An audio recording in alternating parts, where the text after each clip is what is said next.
Okay, I'd like to call to order the Westerly Public School Building Subcommittee meeting for Wednesday, May 28th.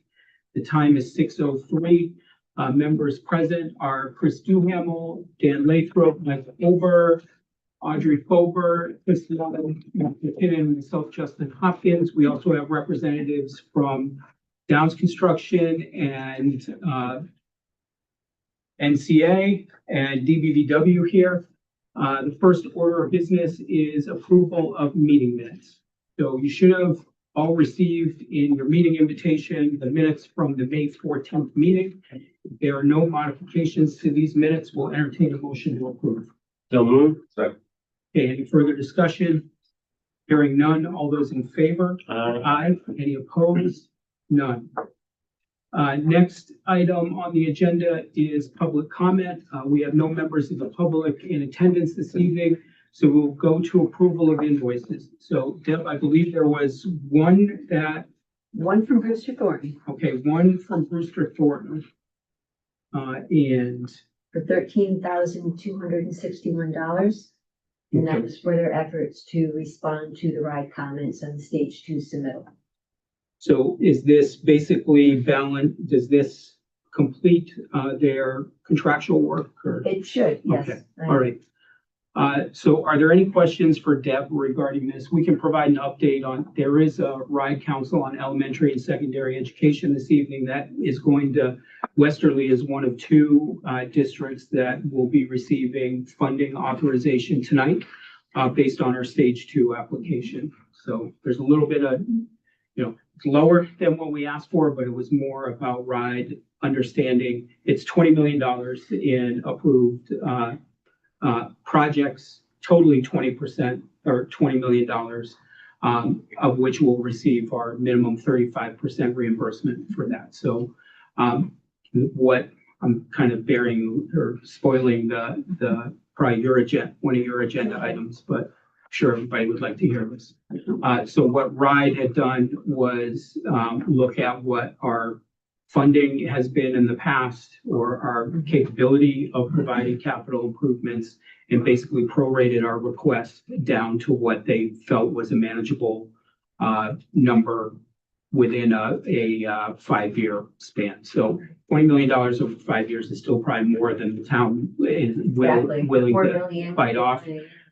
That still doesn't provide us with some flexibility to plan projects moving forward and lump them into.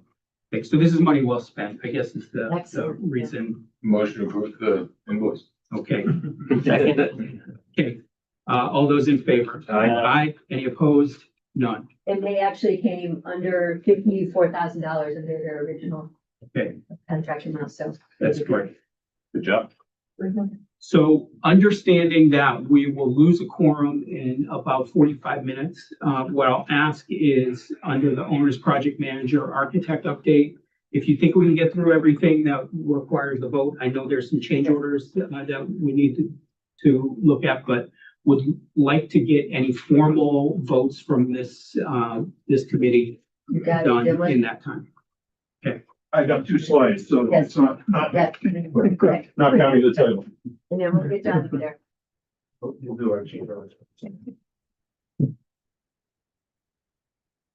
like shotgun heavy. All right, so change order 10 was in the, I just did a picture not showing up. I gotta figure out what's going on with this, but change order 10 is just some housekeeping for some items that we have going on. Change proposal 69 was for the bi-directional amplification antenna system in Springbrook. We have an allowance for that, so this is a formality right now just to process it. Panel F at Springbrook's change proposal 70 is the panel in the middle frame, gorgeous photo. The only thing that this is paying for is our engineers called out the panel to be relocated instead of a new panel. So we own all the moving, we just didn't have the right case. So $1,800. Springbrook existing door hold opens. This is a not to exceed amount. The electrical contractor is asked to have some money to explore this. And if we've asked them to meet with Encore before they start this. I will not pay them a dime on this if they do work without talking to Encore, because Encore knows just about everything. So, this is a formality. It should be, once they figure out what they're doing in order to provide a change, we just need to know whether there's one relay, 5, 15, 30, we don't know. And Encore can tell them that, so there just needs to be a meeting. That has not happened yet. We're gonna remind them tomorrow about that one. Change proposal 73 is, the fire chief asked for a couple emergency lights in the staff toilet areas, for 3,100. And then, at Dunn's Corner, we had called for reuse of the planters that were there. This is an example, some of the new ones we're building for Springbrook. Same exact style. When they went to move them, they fell apart. They were completely rotten out and fell apart. So this is to provide another 6 planters so that we'll have all new planters in the school. Pretty much that's the change order right now. So asking for motion to approve. So are there any questions on any of these to Ashley? Are the planners also like security barriers that they're? No, this is in the back. It's in a fenced area. It's For ADA regular. yeah, they're Like a classroom planter. yeah, they have a really good gardening program in the whole elementary school system. So I'm just curious, based on design, it looks like something you put in front of the door, you know? yeah, no, it's still wood. I mean, a vehicle will go right through it, but it's in the back. It's over. These are located over by the nurses' suite and the media center in Dunn's Corner. And we have ADA and regular height ones. Yeah, that's all been vetted. Motion to approve. Second. All those in favor? Aye. Any opposed? Okay, thank you very much. Process that one. Just giving you an update on these two CCDs slash change proposals. The electrical panel update is that CCD 3 was signed by Tower after we increased the amount to $42,000. I still have disputes with how they arrived at justifying some of their numbers. They changed labor rates, they changed hours within sheets. It's not kosher. I just want it. We're still fighting with them right now. I still think the number will come down. As you could flip on one page and it's a certain rate, and the next page the same person is a different rate. Doesn't jive. So that will come down a little bit when we negotiate, but they have the vehicle to proceed with that work. In change proposal 68R, this is the student lobbies. Last time you had authorized us to instruct them to put in the underground, which you can see in the left-hand photo going across the lobby. Originally it was at 105. They came back at 100. They basically Gave you a deal. they gave us a deal. They missed the roof scope. Some costs were reduced, but everything in general is inflated. I think we're kind of at a go, no go point on these bathrooms. The idea would be is if you say, don't proceed with this work for Tower, there would be a waste line in the dean's office, and that would be left for future. So this is 2 bathrooms for 100,000? Yes. That sounds like a good price. I hate to say that, but after renovating my house and things, they're commercial. But like, they're like, I know they're not fancy, but like, They're just the same. they're ADA and everything. We'd like to have them at 60, but There's still a lot, like the plumbing work is still a lump sum with very large quantity, like 15,000 for pipe and PVC and stuff. I just don't understand it. I think if you wanted to proceed with it, you would have to be okay with this number. We can issue a CCD for that number and then continue to negotiate to try to get them down. I think the best we could probably get is somewhere in the 80 range, 80 or 90, if we really beat them up on it. So the calculus here is, first of all, this was a request to do. Yes. It's clearly above and beyond what was originally in the contract documents. the calculus here from an owner's perspective is how much money, if any, we would save if we tried to do this with a separate contractor.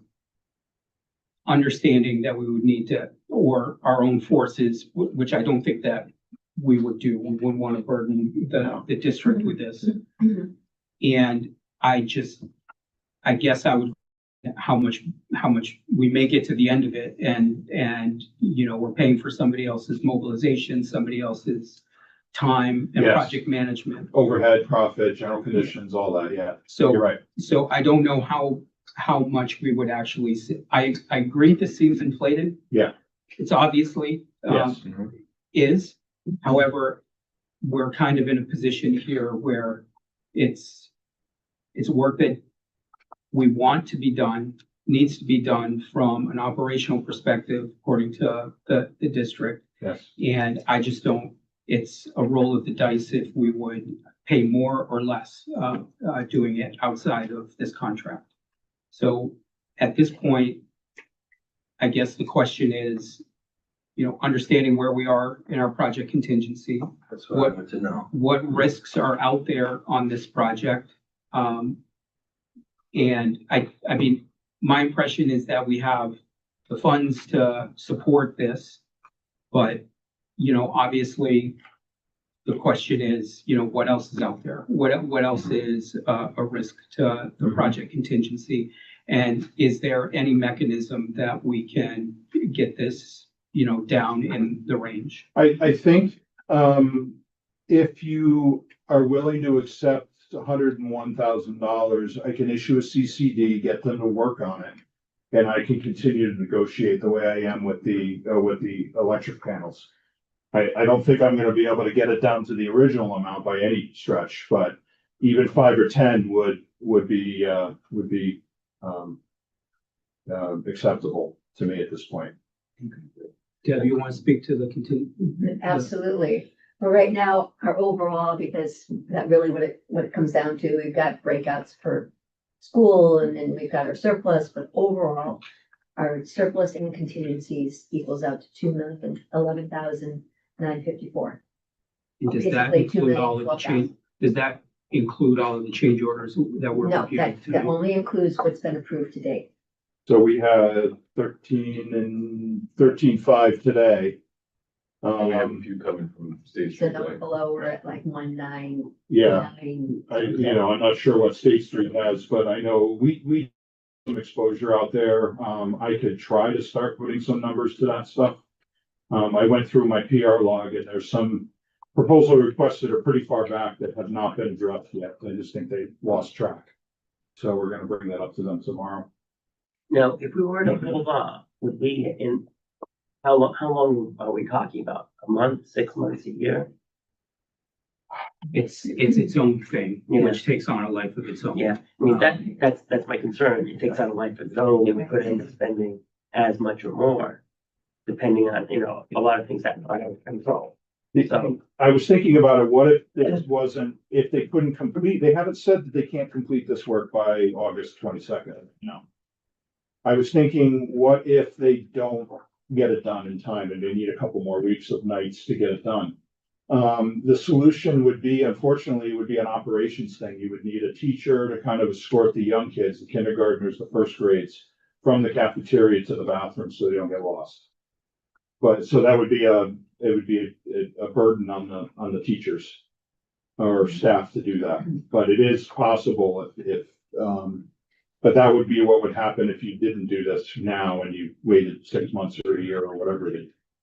I do agree with Justin that, you know, we could put this out to bid separately with its own scope. There are contractors that do small projects like this all the time. It's a whole nother round of submittals, a whole nother round of new people learning the building. So, And you would, if you were trying to engage somebody over the summer, you would have two contractors in the way of working each on other. top of Yeah. each other. And we might have 20 grand in surplus against Yeah. 20 grand in savings. Yeah. Mhm. So it was really whether you wanted to take it on or not. It wasn't that's where I'm really asking you guys right now. Did they capture everything in the second go around? They missed the roof work the first time. Did we know if they're gonna come back and hit us because they forgot something else? If we, as soon as we agree to this price, that's it. They've owned it all. But you're right. I checked it. I didn't see anything. We know like they got rid of the controller for the fan and demo, there might be, I don't want to have any of those surprises. So, I'm pretty, I don't want to be 100% confident in their paperwork, but I think they've gotten everything. What do you think? I mean, obviously, when you issue a CCD, you can provide the mechanism for how you're tracking costs. I mean, is T&M a risk here? We don't have a Time and full-time, materials. we don't have a full-time OPM or clerk. So the thing I'm concerned about with T&M is that when does a person stop working on base bid work and work on the change order work? It's all intertwined. They provided a lump sum for us. I think that's the right way to go. Understanding that you continue to review it. I wanna take another round or two on the breakout. The plumbing is still very high right now. Okay, you've heard me talk about this. What's the pleasure of the building committee? How much do we have today that we're talking about State Street about? Like, Today's is approvals. it a million or is it? No, today's approvals are in the low 30,000 range, Okay. So it's not, but, I mean, but there's, there's- but with. there's State other Street, yeah, exposures. State Street's going to have more for sure. yeah, yeah, but I wanted to make sure we were. And I believe I heard you say that if these bathrooms don't exist, how far away would students have to go from the cafeteria? 130 feet. Okay. So it's within code, but, Is that a hallway? lane? It's this hallway. It's good. They go from the lobby now all the way past the gym. So it's about a third of the way down the classroom corridor. It's the same corridor that the kids go down all the time. The kindergartens are right there. But It's just past the gym. It's not Yeah. like all the way, it's just past the gym. yeah, there's the gym, then the stairs, then right after that is the bathrooms. And I don't see many escorted kids other than the ones that are the special needs who have the one-to-ones. So I think this is Are there more of a bathrooms in convenience the- factor for outside events. In the In the cafeteria? cafeteria right now? No. Hmm? No, there are bathrooms downstairs, yes. They have bathrooms downstairs right now. They have Yes. two single-use bathrooms in the In the basement. basement, all right. Yeah, So basically now, if students left the library to use the bathroom, they would use those ones. Same. correct. So it's a few feet more than the current. Another option you have, I don't know how this would be accepted, but we do have two bathrooms. They're both adult bathrooms, but you could sign one each way, but by code, we have to have men's and women's. I know eventually they'll probably be unisex anyway, but for now, to meet code, we have to be men's and women's. Both ADA height. There are both ADA adult height. The bathrooms we're proposing are a little lower for the kids, but they use normal adult toilets everywhere else.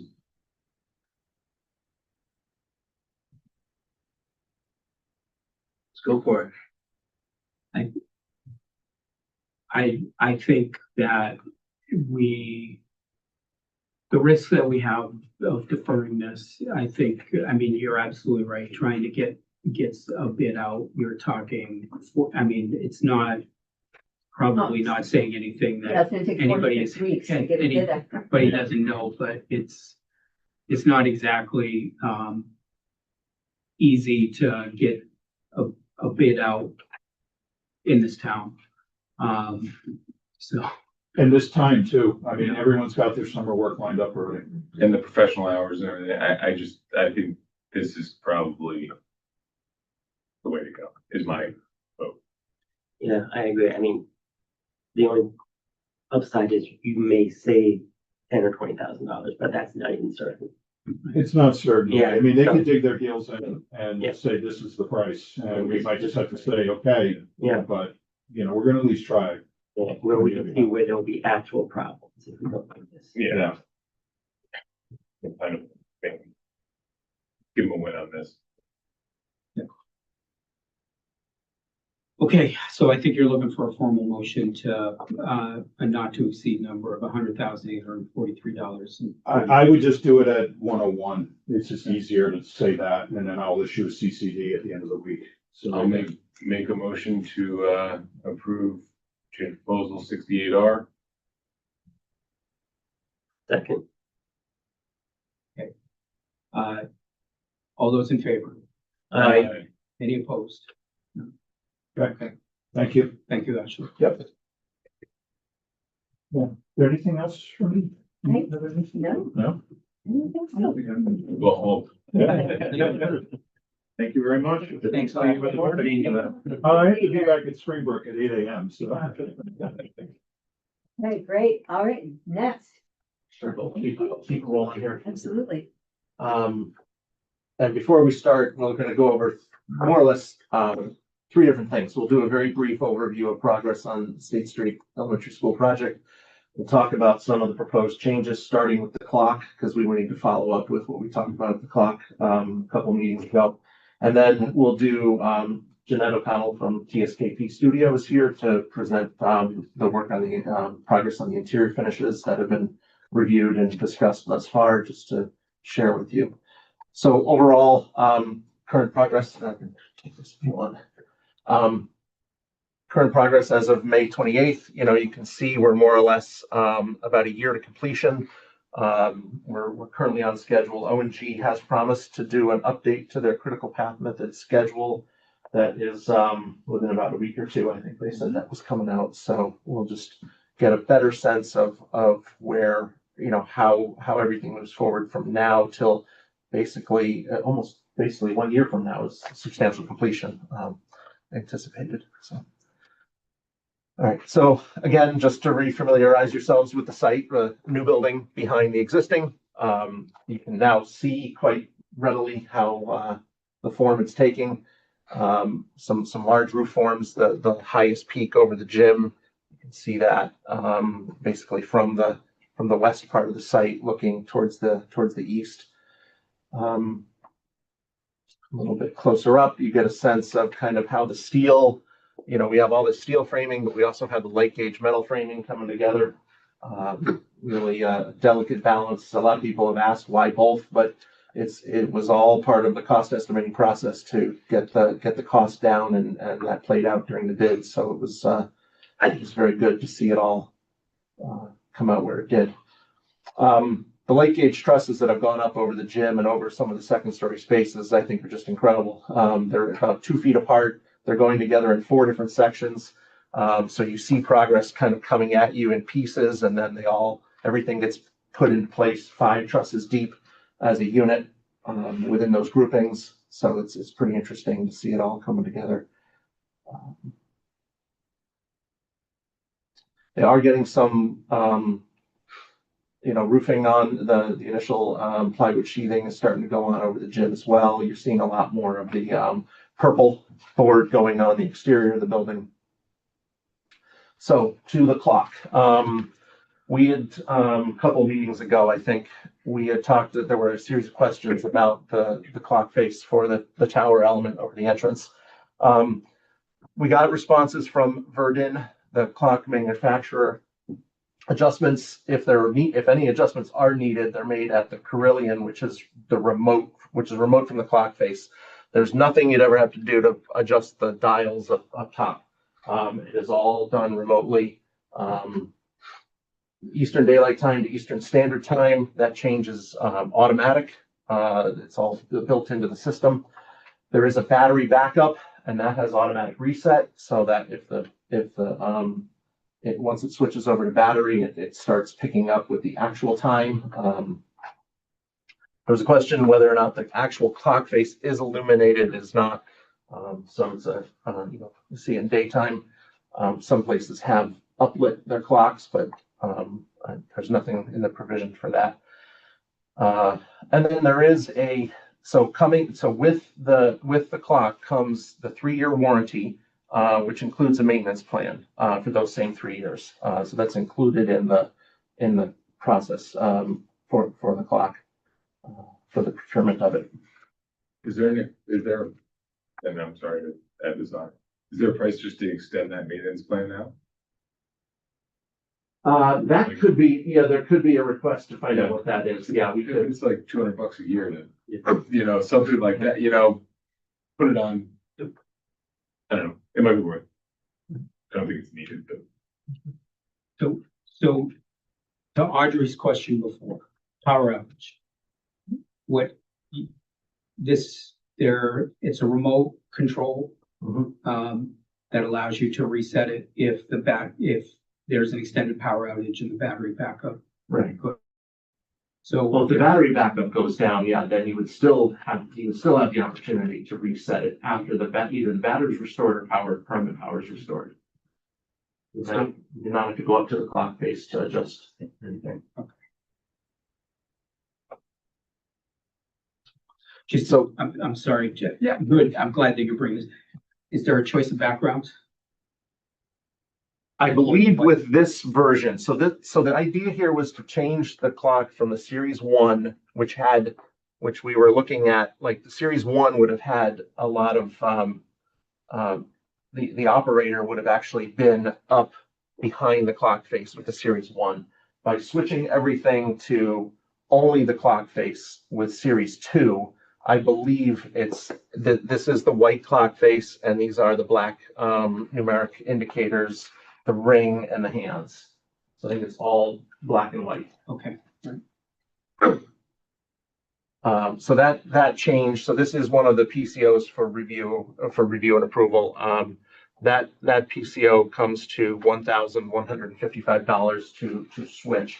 I think most of the cost associated with the fact that you're now remoting power and basically creating that opportunity for you to do things remotely. You did also ask us to then ask O&G to price up what it would be to delete it. That one was that would be a credit of $18,701.03. O&G has indicated that they have expended some dollars to basically to get this started. So the credit was not the entire original trade value of what the clock would have been. There were already a round of submittals.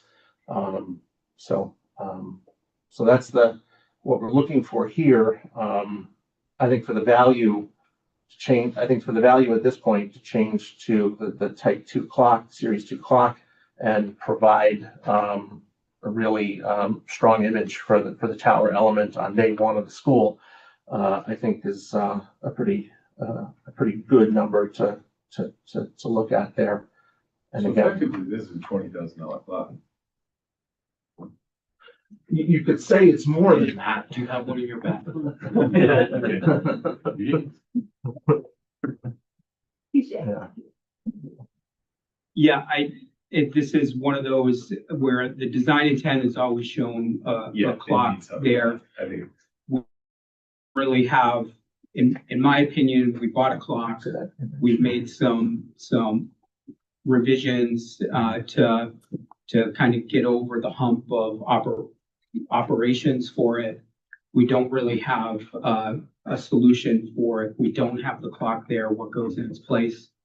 And at least providing the design intent here at least allows the district and with the flexibility in the future, if everybody hates the clock after a couple years or generation, maybe we have a student design competition to figure out something that goes up there. But lacking any other ideas for what occurs here, I would agree that, the design, it's a modest cost to achieve the operations concerns of the district for what was always going to be a clock in that place. So unless anybody feels like we should be looking for, kind of scrap the clock entirely and rethink what we're doing there.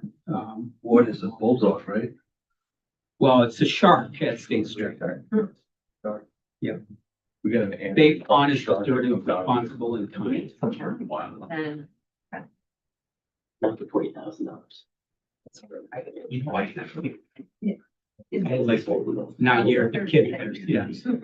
So why don't we treat the clock, if we can treat the clock, a motion on the PCO for the clock separately, and then maybe we treat the other 4 PCOs together. But, I would just look for a motion to approve PCO 13, which we may do as a separate change order anyways. Make a motion to approve PCO 13 and, move up. Okay, all those in favor? Aye. Any opposed? None. So one of the things that, as obviously we're buying a 3-year warranty, service warranty or warranty and service. Yeah, the way they described it is it is a warranty. And then, and in order to obtain that warranty, basically they have a maintenance plan included. So Mark, maybe at the end, when we start getting the O&M, the operations and maintenance manuals, we contact this, the vendor directly to see about purchasing an extended, maintenance plan. What the maintenance plan is. And what the maintenance plan Should is. try the squirrel. Well, yeah, I mean, we've done that with elevators and many things on projects where you look for an extended maintenance plan. Yeah, I mean, it's Buying like- a very, piece of equipment. It's likely not going to be eligible for reimbursement, but just because the state typically will only pay for, kind of a standard warranty. But if we have funds available within our project budget, it just makes sense to see what that cost is.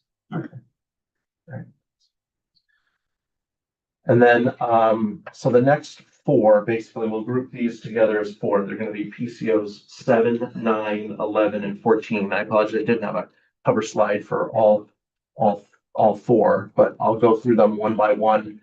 The first one is, this PCO 7, which is, there was early in the process here in designing, there was some coordination done where we had the sinks against the end wall or the side wall and the dryers on the end wall. And the plumbing contractor basically said, I think we have some conflicts here where we can't get the piping through some steel. Can we look at revision? So as part of the coordination process, there was an RFI and we responded saying, yes, you can do that. We're going to relocate. We're going to swap the sinks and the dryers. And while there's no other appreciable change other than the fact that the mechanical and plumbing contractor had already completed their drawings, they were looking for $900 to revise their coordination drawings. Through review with O&G, we had found out that they do sub that work out. So they had already expended the money for the coordination drawings and had to come back and rehire that third party to redraw their drawings. So that's what this one is. Comes to, with O&G's overhead and profit, comes to $990. Pretty small one. I think in the end, it's a nice solution because it gets the mirror off the end wall and you don't have that mirror bouncing back and forth. So it probably ends up as a better overall solution. The second one here, this is the change to the fire alarm system. And just so keep everybody up to date on timeline here. We did not have sole source at the time the project went to bid for the fire alarm system. We put the 3 names in the spec. So in essence, they submitted actually it doesn't say which one it was, but they had switched to the game wall system. That is the district standard. And to do the switch is this $22,543. That is the cost of the new system. The notifier, which is what they carried, was deducted. There were notifier costs that had already been looked at. One of the things we did here,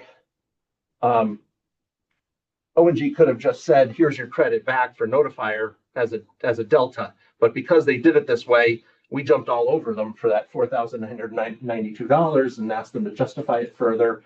They did. That it was a valid cost, that they had actually spent time doing the submittal, a fire alarm submittal. was pretty robust, full of wiring diagrams and plan locations of all the devices throughout the building.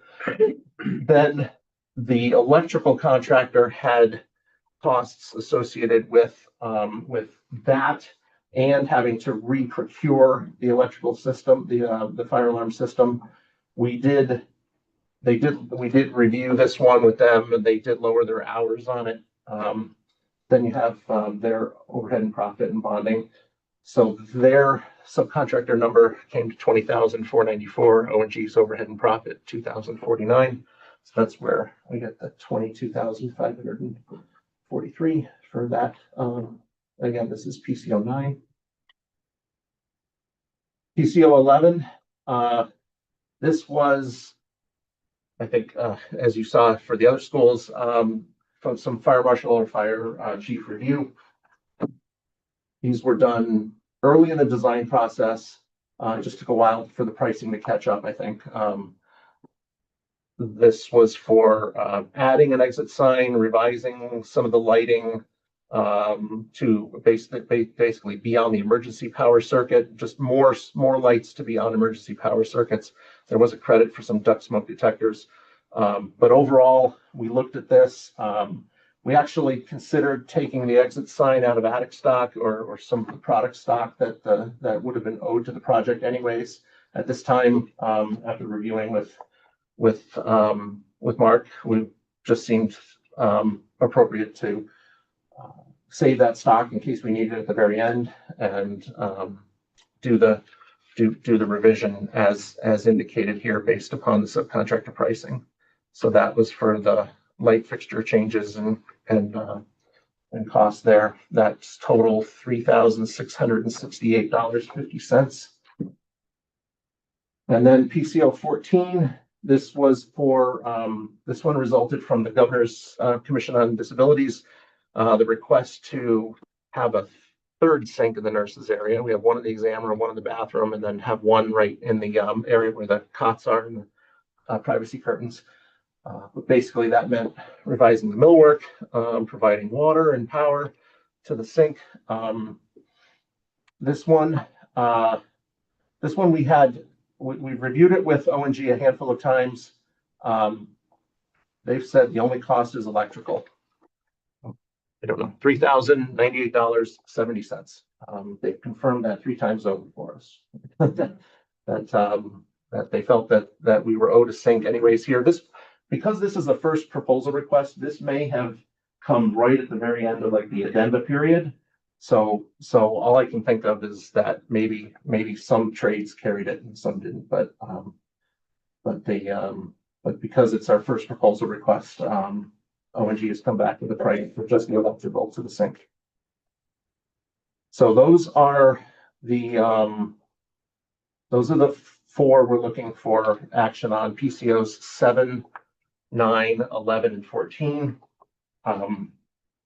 So those total $30,300.20. Yes. Any questions from the building committee? Just one clarification on 9 for the fire alarm. So the specs had 3 options. They provided one of those, but that wasn't in line with what we use here. So that's what the change was. Right. Yeah.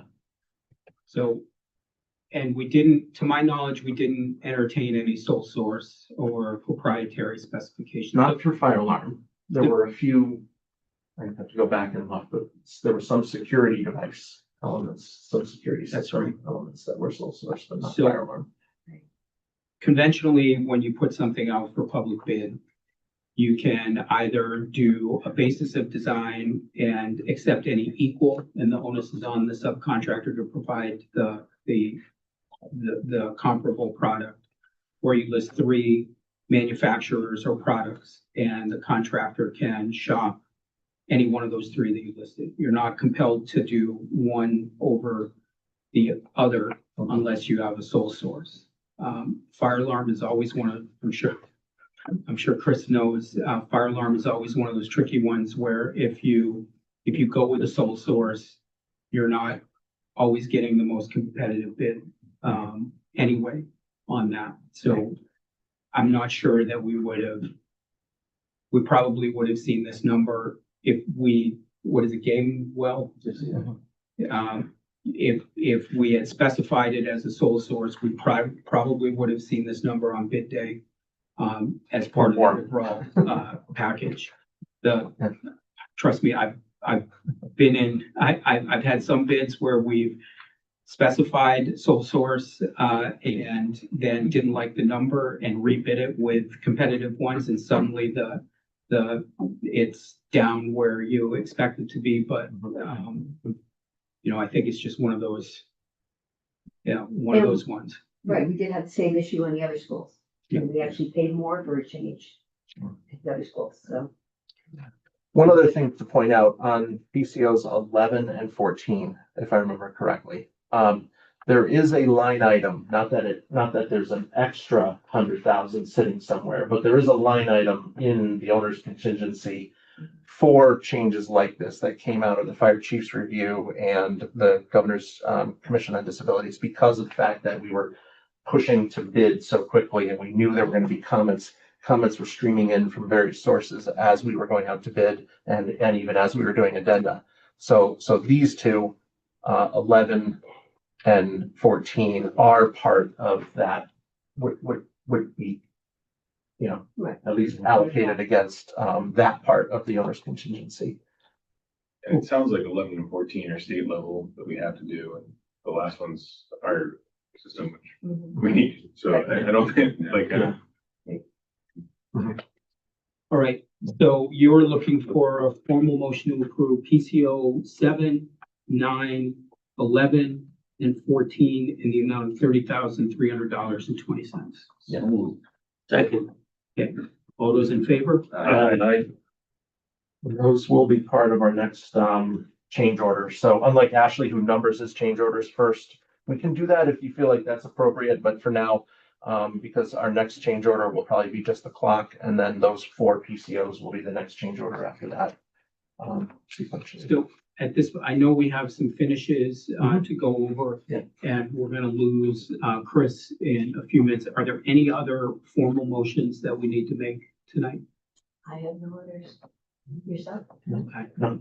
So I'm just trying to think procedurally, do we need to close the meeting and hold in 5 minutes? Do we need to formally close the meeting and then have informational, keep the meeting going, but have it be for information? no, as long as you have I just went through the EDC a bunch of times. The people can leave and you can continue the meeting as long as it's still being recorded and minutes are kept. You just can't do any votes. Okay. So, if we were seeking approval for the pallet, would we be able to get that tonight or? Yes, well, You're 4 minutes. you got 4 minutes. However, I would say that I think you've already been coordinating with the principal on the color palette. And I won't speak for the other members of the committee. I think the delegation of that to a fellow. So there is Member. one thing that I could do very quickly. I've bypassed a lot of stuff that I'd like to share, which, Audrey's seen, I don't even need this, but Audrey has seen, we got some pricing on it. It wasn't in the budget. So, the whole theme is sort of the coastal view. And, what we wanted to do is in that atrium area, where that sort of monumental staircase is, we have this huge wall over here. And we'd like to bring in some wall covering to kind of accent that coastal theme. And so it's a wall covering, it's a substantial vinyl wall covering.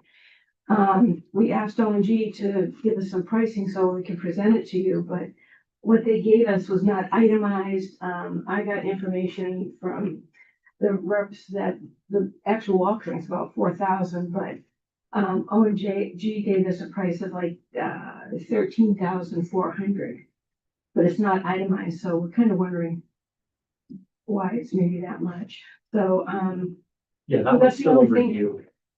That's why it wasn't presented. Yeah, so that's one thing I just want to put in front of you. We don't have the information, all the information that we want.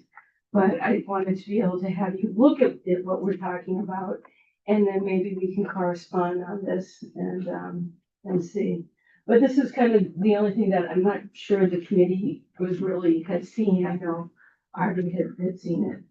And we thought, I mean, overall it's 13,400 is what they're quoting, but we're questioning that a little bit. But it does make a huge impact into the space. And if we can't do it, we would just continue this color, which is over here throughout. So That's all, do you like it? I love yeah. So I just wanted to put that out there. So that will be, there's a little bit of time to suss out the costs, they're not gonna be having this thing Right. next week. So I think, thank you for bringing it to our attention, and we'll likely discuss it at a future meeting. Okay. So, so it didn't mean to interrupt your Yeah. presentation. Well, no, I know that you have to go and, so you want me to do the. whole Go ahead. presentation? But no, Just like Read you got- that. All right, you get out of the got way. that. Thank you, Chris. they're all. So, that was the goal tonight, to get approval of the palette. So that, when submittals start to come in, we have, the palette approved, and we can select all the finishes based on that color palette. We're not sure what we're getting. Many of the materials are basis of design, but of course, we don't know until it's submitted what we're gonna have. We're giving the nod to the vernacular of Rhode Island Ocean State with the sandy beaches and the Atlantic Ocean. So was the coastal theme that kind of promoted our color, why we chose the colors that we did. So it's not arbitrary. There was a method behind it. And so basically, I have these up here. I don't know if this is the product we're gonna get. It's LVT flooring, which is what was specified. I understand that some of the Westerly schools have this incorporated in it. It's so I'm not too sure, but I just wanted to show the overall palette. And while it would be so much easier to do a PowerPoint, you can see just the color differentiation in our renderings are really kind of different than the actual material. And of course, the lighting in here makes a different look also. But that's why I felt it was important, so you really can kind of see more the reality of the finishes. And so basically, LVT is pretty much throughout the building, using like a soft gray color as your background, and then punching it out with some accent colors. And then doing mostly in the classrooms, maybe this sort of soft sand color, kind of having a neutral palette that helps children to focus, and but having punches of color. And in the classrooms, the teachers have so many teaching materials that the walls are covered with everything. So instead of having colors on walls that compete with that, sort of having a natural backdrop, and it can accent their tools that they're trying to show. And one thing that Mark brought up too is he got close here and saw how we were laying out the tile for the LVT. And he was wondering, the orientation, and this is something we can definitely talk about, and why we kind of have these meetings to get your feedback. There's no reason why we can't offset it if we wanted to do that. His concern was that he feels that when you come in, it's kind of a linear look. So these are little things that we're going to be exploring as we go through the process. But overall, it's to kind of give you an idea of what the concept is for the patterns, picking up on those ocean colors and how it's carried throughout the building. In the admin area, there is some carpeting in certain areas. Again, this is the basis of design. Whether we get it or not, we don't know, but based on that, this is something that we would pick. And, the paint colors would accent that, and this is actually one of the, LVT colors. So that would kind of be a palette throughout those areas. Picking up in the bathrooms, ceramic tile, we have resinous flooring in there. Again, depending on the manufacturer, they have all different color chips for us to look at. But as it comes in, because we know we're working on a certain palette, that helps us in making these selections. And the millwork is all a maple millwork, which will add some warmth in the classrooms. And actually on top of the lockers, it's got a wood trim. So again, corridors, you'll have that warmth as well. The one thing I did want to point out, so this was presented, I believe, for the exterior building colors. This is the stained composite siding, and then this is the painted, the hardy board basically. And then the curtain walls are a darker color, and the hollow metal is a lighter color. So in this area in the building, we have the stained board coming through here and the hardy board coming through here. And the architect actually brought it into the space and then into this active lab, those colors. So you have this color on one side and this color on the other. And so we would work that in with this palette, whatever we're gonna use on the flooring. So that's kind of the overall palette, and we just wanted approval, and that's the direction we're going in. I mean, I'm not the designer, but why are there so many different colors of floor? Like, wouldn't it make sense just to do the same color floor throughout the whole building? I'm voting for at least the same as the other buildings. So that I have attic stock of one thing. Cause like, from a decorative standpoint and stuff, a bunch of different colors on the floor just kind of looks. Well, for an Wait, I don't know, elementary hallway, yeah. I mean, for the hallway, I like the punches of color. It's like warm and welcoming versus looking like hospital institutional. And for Okay. elementary school, I think you need that little bit of. See, it always reminds me of the Wesley Hospital where they had all those different colors on the floor. You could follow the different colors in different departments. Tape lines. Yeah, Yeah. that was, so the colored floors always reminded me of a hospital, that's why. So it's actually a good way to bring in color. And, you know, color is such an important thing for, positive, Okay. welcoming look, you know, rather than just having one monotonous color throughout the whole school. I think that, it gives you some interest Mhm. and, has some contrast. And, I think that it's something that people will feel. It also kind of, those certain areas, like in the cafeteria, we sort of have the colors kind of almost like the ocean, how the ocean colors kind of change as you go through. We kind of do sort of a tiered effect in the cafeteria area. It creates interest, and I think that stimulates the children, but also using these colors is calming, but helps them concentrate too, this greens and blues. Right. Well, Does she have the color selections from the other elementary schools? The gray looks very similar, but I don't know. Yes. It'd be nice if that was the same throughout. Right. Well, it depends on what is submitted to us. We don't even know. Well, the other schools are gonna be different. We have orange and we have lime green. I mean, the product itself, not so much the colors. Well, I think that's where Mark's going. He's looking at having an attic stock that he could use at all It's not of the the same schools. product, it doesn't even matter. Well, that's the thing. It depends on who the manufacturer is that is submitted to us. I think that was one of the big things in the proposal. Yeah. There's really- Orange style right there. Bill. As Mark has informed me a few times, do not leave any aesthetic decisions up to him, because he is a purely function. Excellent at it, but purely function.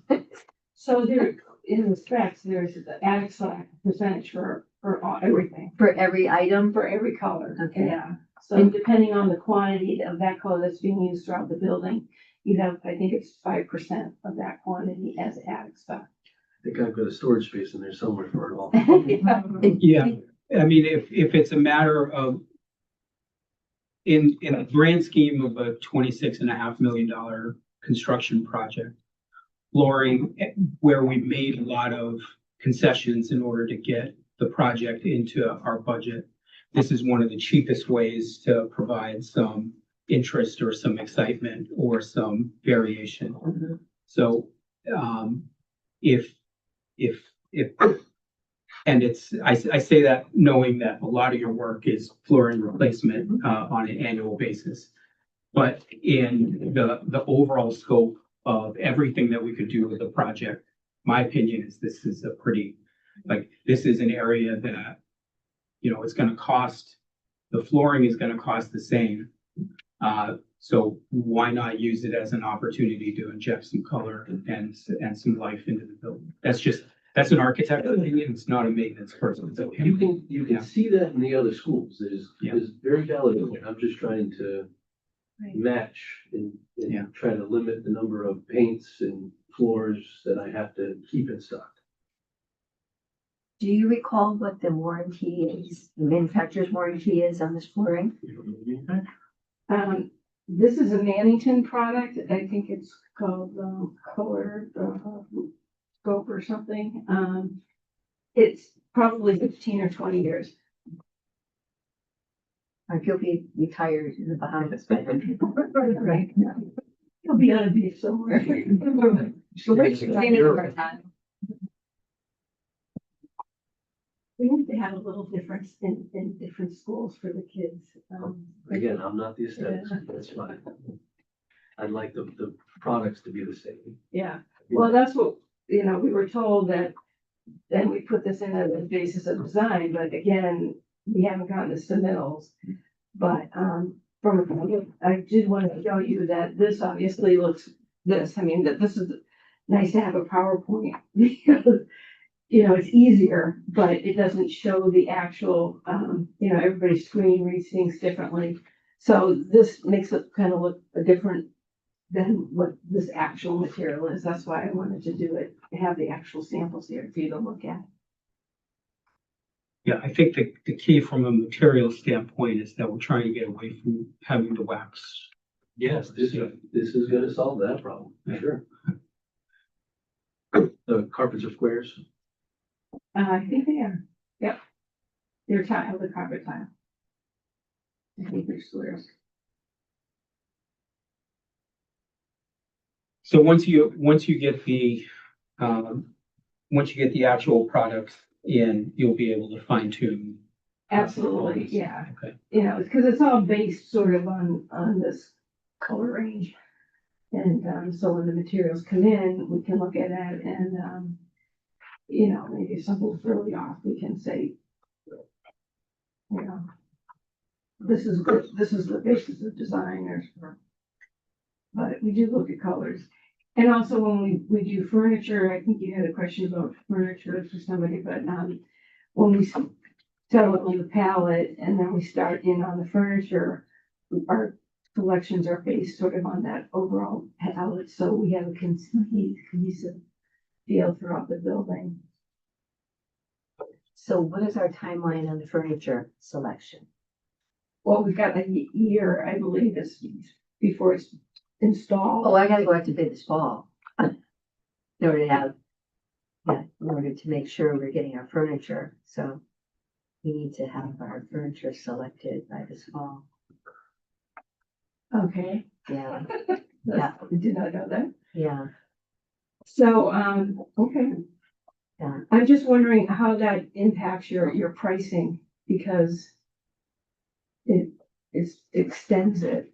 So things change. I don't know if they.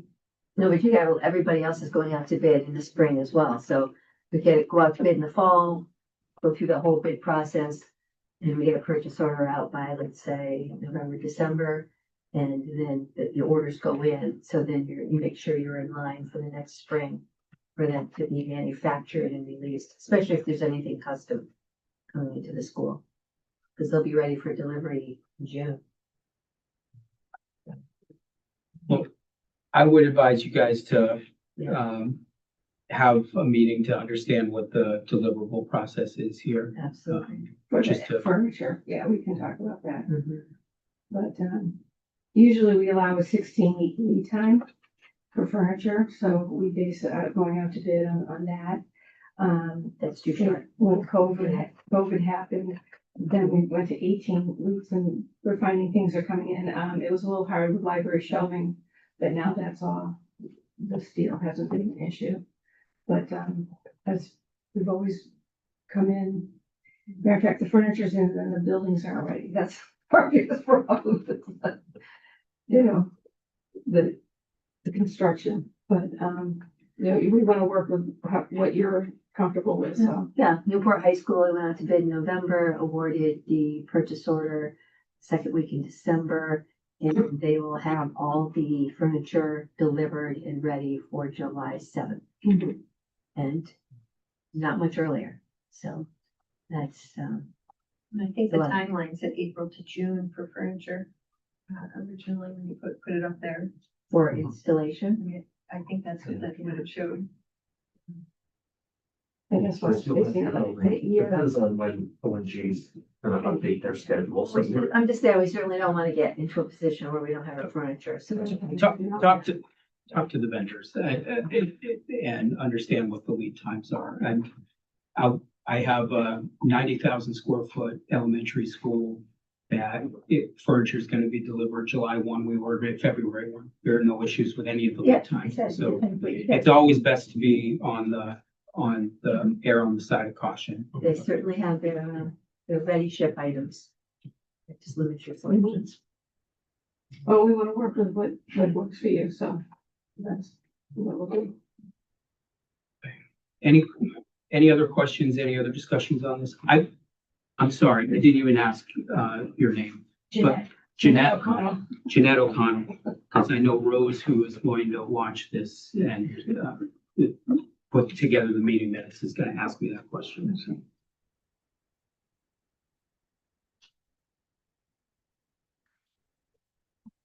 And so when we start to develop these, I can send them to you, the patterns.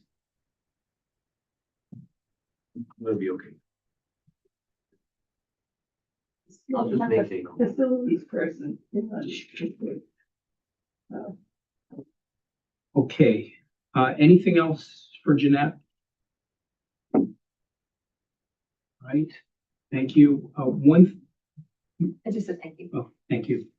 The one thing that I just want to put on everyone's radar, towards the end of the summer, we should start anticipating what that turnover is going to be for the following year and what that seat for students leaving. It's never too early to plan from a logistics perspective of understanding we're going to be having we're going to be doing work on site when students come back in 2026. So having those discussions now so that Audrey can prepare and kind of, because you're going to go through a whole different type of sequencing with parents at the start.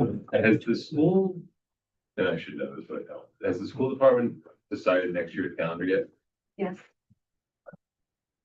Is it after Labor Day? yes. It has to be. So Thank you, all of Jeff. 26 is after Labor Day?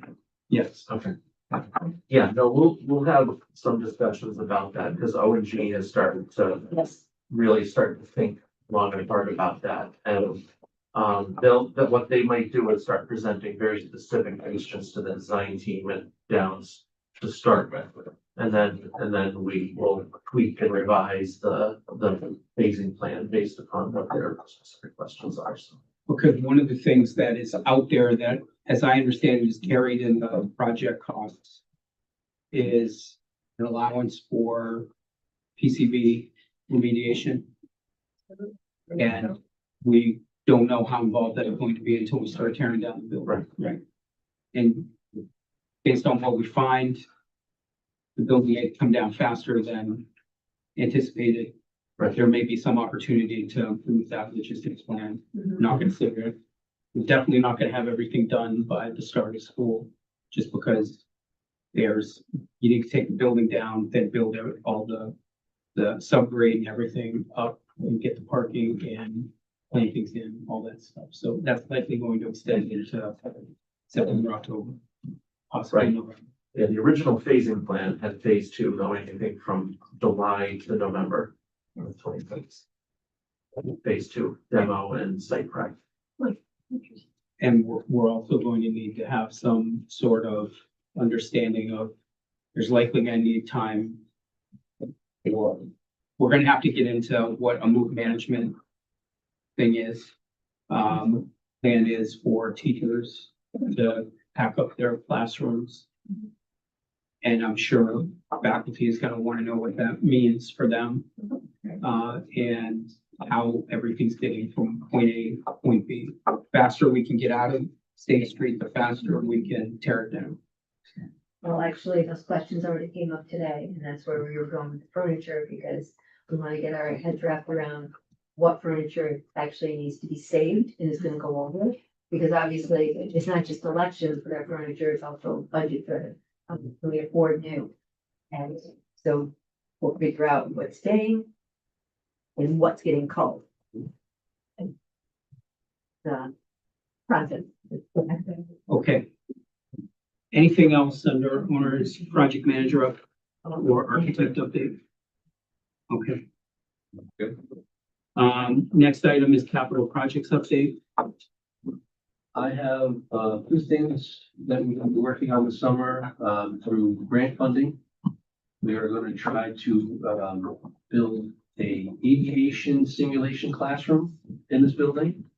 Huh? We're looking to, build an art gallery for the students to display their artwork. And then the, culinary kitchen will get a new flooring installed over the summer. Again, this is, approval of the grants. But, we've been submitted and we're hopeful, we're holding pre-bid meetings. See if we can get done. Great. For those markers. So I mentioned the Council on Elementary and Secondary Education meeting this evening. The two districts that are getting, so just to understand globally what's happening in Rhode Island. Last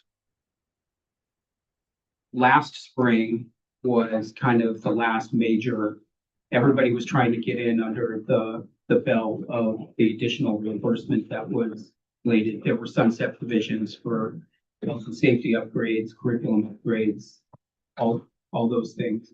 So what it's done is there have not been that many districts that have applied on the biannual approval process. There were none last fall. No districts had any projects. And this spring, there are only two, Westerly and Cheryl, in both capital projects driven reimbursement. The approval for, we won't make you guys sit around for the rest of this. We're on to capital projects. Thank you very much. So our total approval that is on the docket, it's probably already been voted on, is $20,025,542, of which the reimbursement share is $7,008,940. So that's kind of prorated throughout the high school, the middle school, Babcock, Duns, and Springbrook. Okay. And so that's 10.3 million of projects at the high school, 4.7 in projects at the middle school, 1.4 million in projects at Babcock, 2.1-ish in projects at Duns Corner, and 1.6 in projects at Springbrook. So not everything that was in the total ask, but I think it gives us the flexibility, gives you the flexibility to start planning. Did they trim the budget or did they pull projects? They based it on what we could put So into funding. it's budgeting. Right. Yeah. Based it on- Yeah, so there's some work that's gonna need to happen in terms of kind of reprioritizing that list. If that, Why weren't the other districts interested in this? well, there was probably $1 billion in school construction that was approved last spring.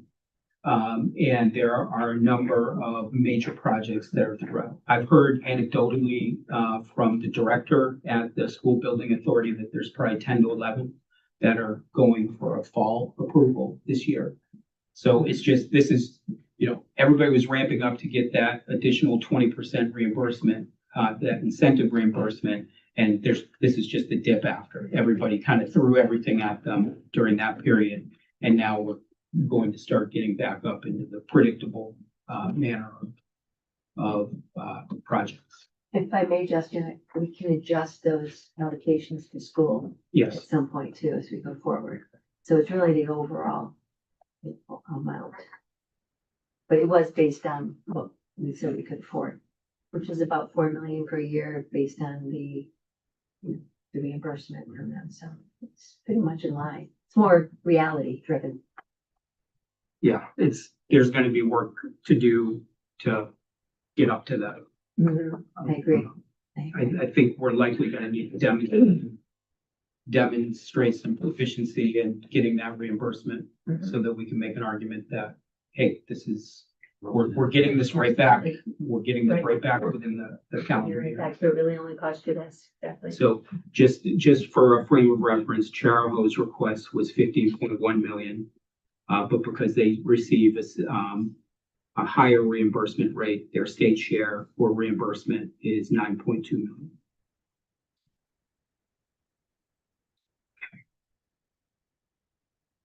Any questions on that? Okay. Anything for next steps from this committee? Anything that you want to see reports on? I think understanding, since we're approaching, there's a lot of work to do at Springbrook and Duns, but we're going to be approaching closeout pretty soon. So I think understanding what the risk is out there for PCOs that are still either in dispute or forthcoming, balanced against our project contingencies is going to be helpful And we are meeting next Thursday, next Thursday. Yes. general contractor. Okay, there is, continue to be no members of the public here, so we'll entertain a motion to adjourn. So moved. Second. All those in favor? Aye. Any opposed? Thank you.